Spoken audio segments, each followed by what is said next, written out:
Emails from Afar, a chef's culinary adventure around the world. By Mike Sanders. Chapter 20. Closing the Circuit.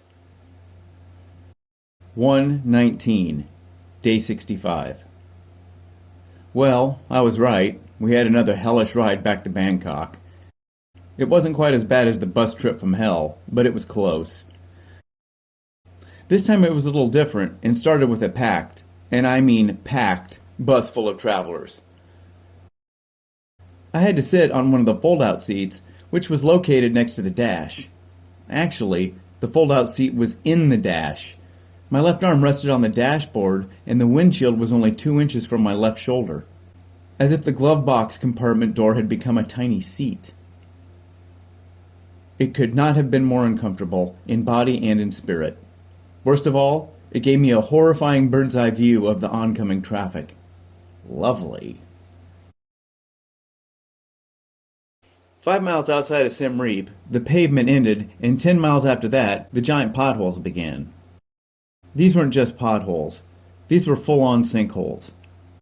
Huge gaping wounds large enough to swallow an entire bus could easily be found every 100 yards. The traffic, which was slow to begin with, came to an agonizing crawl.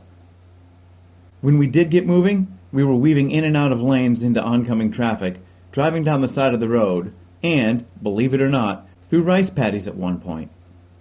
I think the basic rule of the road in Cambodia is to drive where there aren't any trees. Giant rocks were falling off some of those slower-moving tractors, causing our bus to weave in and out of rocks, and oxen pulling carts full of empty 2-liter bottles. It was one crazy, wild ride, and I had an overwhelming view of it all. At the Thai border, we had to do the customary bake in the sun for 2 hours before you can enter a thing. I'm not sure why, because there were plenty of immigration workers on both sides. When the bus we had to change to finally pulled up, we were astonished. It wasn't a bus. It was the impression of a bus. It appeared to be made from heavily rusted scrap metal and faded paint. Slowly, we found our way into our seats, our confidence failing by the second. As we pulled away from the border, the bus backfired and let out a giant puff of blue smoke. All the passengers said a little prayer to themselves. Here's mine. Dear God, please don't let this dilapidated, rusty piece of shit crash today.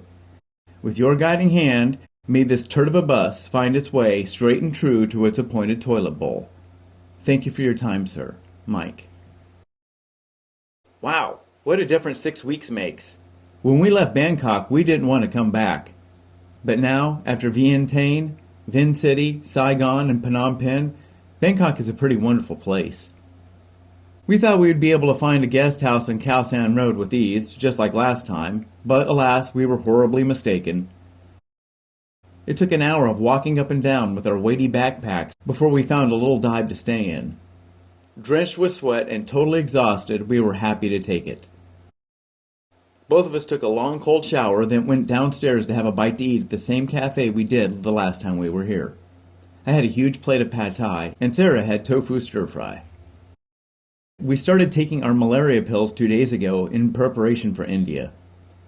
Hopefully we will be on the subcontinent in a week or so.